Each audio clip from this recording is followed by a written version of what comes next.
warahmatullahi wabarakatuh dan selamat pagi. Nama saya ialah Siti Nuhidayah binti Ghazali bernombor matrik 143933 dari kumpulan 31 LKM 400. Tajuk saya pada hari ini ialah Rukun Negara Mampu Membentuk Masyarakat Malaysia yang Bersatu Padu, dan subtopik saya pada pagi ini ialah prinsip rukun negara keempat, iaitu kedaulatan undang-undang. Sebelum itu, sedikit info mengenai sejarah pembentukan rukun negara. Rukun negara adalah ideologi kebangsaan Malaysia yang dibentuk pada 31 Ogos 1970 dan diperkenalkan berikutan peristiwa 13 Mei 1969 yang telah melemahkan perpaduan antara kaum di Malaysia. Tujuan utama rukun negara diperkenalkan adalah untuk membentuk perpaduan yang kukuh. Oleh itu, prinsip-prinsip dalam rukun negara jelas merupakan kunci kepada keharmonian dan perpaduan kaum demi memastikan kejayaan dan kestabilan Malaysia. Baiklah, terus kepada topik kita. Prinsip rukun negara keempat, kedaulatan undang-undang, dalam bahasa ringkasnya membawa maksud kerajaan dan rakyat keseluruhannya terikat oleh undang-undang dan wajib mematuhinya. A.V. Dicey, seorang ahli falsafah perlembagaan British, memperkenalkan konsep kedaulatan undang-undang dengan 3 elemen asas. Pertama, ketiadaan kuasa yang dilaksanakan secara sewenang-wenangnya, keluhuran undang-undang dan kuasa budi bicara yang terhad. Ringkasnya, konsep kedaulatan undang-undang mengandungi prinsip-prinsip bahawa semua orang dan institusi tertakluk dan bertanggungjawab terhadap undang-undang yang telah dikuatkuasakan. Tujuan utama prinsip kedaulatan undang-undang diwujudkan adalah untuk menjamin keadilan negara. Di Malaysia, undang-undang sedia ada memang cukup baik dan relevan dalam membendung masalah seperti jenayah, penipuan, penindasan dan sebagainya. Sesiapa yang melanggar undang-undang akan dihukum tanpa mengira bangsa, kaum dan status seseorang tersebut.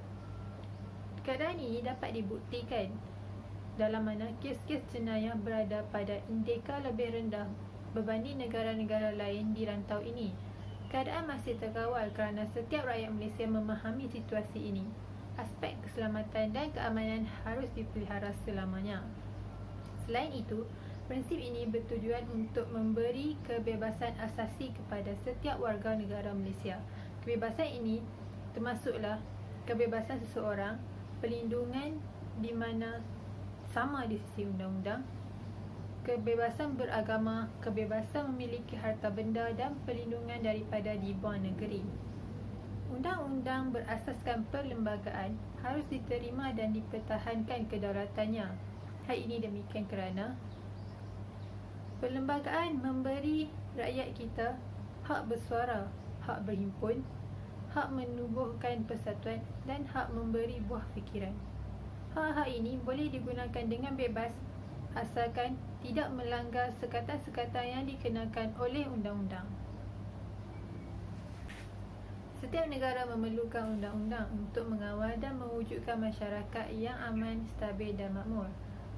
Menerusi kewujudan undang-undang juga, ianya dapat menjamin kehidupan masyarakat dalam suasana yang teratur dan selamat tanpa sebarang kekacauan. Tanpa adanya undang-undang, maka negara tidak dapat mencapai keamanan dan kestabilan.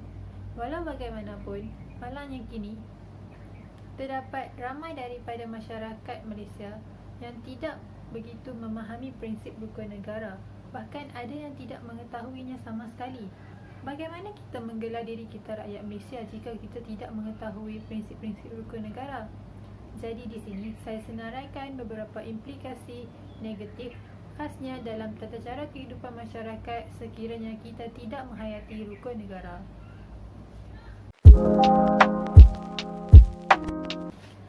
Pertama sekali, sudah pasti akan wujudnya masyarakat yang tidak mematuhi undang-undang di negara kita. Pengabaian terhadap rukun negara akan menyebabkan mereka bertindak menghukum dengan cara sendiri, dan ini akan mendorong kepada berlakunya penindasan terhadap golongan yang kurang bernasib baik. Contohnya golongan miskin apabila mereka terlibat dalam sesuatu masalah. Kita dapat melihat dengan jelas, tanpa undang-undang, negara akan kucak-kacir, tidak selamat dan tidak aman. Seterusnya, Kesan yang paling mustahil untuk kita capai sekiranya kita masih menolak dan mengabaikan rukun negara adalah kita tidak akan mampu mencapai perpaduan yang lebih erat dalam kalangan masyarakat di Malaysia. Kita masih terperangkap dengan dakyah perkauman yang menghalang kita untuk maju dan bersatu padu. Pelbagai kes yang kita boleh ambil sebagai contoh yang mencerminkan krisis akibat pengabaian rukun negara dalam kehidupan masyarakat majmuk. Contohnya, kes membuang kerusi dari tingkat atas Pangsa Puri yang telah menyebabkan maut. Ini merupakan suatu kes yang membuka mata kita terhadap perangai jelek rakyat Malaysia. Jika tiada undang-undang, keluarga mangsa tidak dapat menuntut bela dan ini akan mengakibatkan pergaduhan dalam kalangan masyarakat. Sekali lagi saya tekankan, jika situasi ini berlarutan, tujuan utama kita untuk mencapai perpaduan dalam kalangan masyarakat adalah mustahil. Itu, pelbagai langkah perlu diambil bagi memastikan rakyat Malaysia tidak mengabaikan hukum negara. Antara langkah-langkah tersebut ialah melalui pendidikan di sekolah. Pelajar boleh memahami tentang prinsip rukun negara melalui mata pelajaran sivik dan kewarganegaraan dan pendidikan moral. Kelab rukun negara juga perlu ditubuhkan bagi menggalakkan pelajar terlibat dengan aktiviti berkaitan negara sekaligus dapat menerapkan mereka dengan kepentingan prinsip-prinsip tersebut.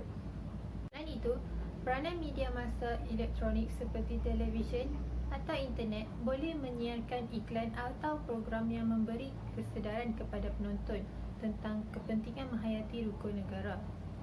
Media massa bercetak seperti akhbar atau majalah pula boleh menerbitkan artikel tentang kepentingan menghayati rukun negara. Pihak yang berkenaan boleh menggunakan media massa seperti televisyen, radio dan laman web yang merupakan wahana utama dalam menyebarkan maklumat kepada setiap lapisan masyarakat dari semasa ke semasa. Ini penting, kerajaan sememangnya mempunyai tanggungjawab yang besar dalam memastikan rakyatnya tidak lupa akan kepentingan rukun negara. Pihak kerajaan boleh mengambil inisiatif dengan menganjurkan program bertemakan rukun negara agar rakyat sentiasa menghayati prinsip-prinsip rukun negara. Pihak kerajaan juga perlu mengadakan kempen kesedaran supaya masyarakat sentiasa menghayati prinsip rukun negara dengan sepenuhnya. Kesimpulannya, rukun negara bukanlah sekadar untuk dilafazkan dengan ikrar, tapi ia menuntut kesungguhan setiap warga negara untuk menghayati dan mengamalkannya. Justru itu, dengan mengamalkan rukun negara dapat melahirkan masyarakat yang bersatu padu, menghibah tanpa mengira kaum dan bersikap saling menghormati antara satu sama lain. Melalui perpaduan yang kukuh, maka pertumbuhan ekonomi dapat dipertingkatkan, kestabilan politik dapat dikekalkan melalui sistem pemerintahan yang bercorak demokratik. Sekian, terima kasih.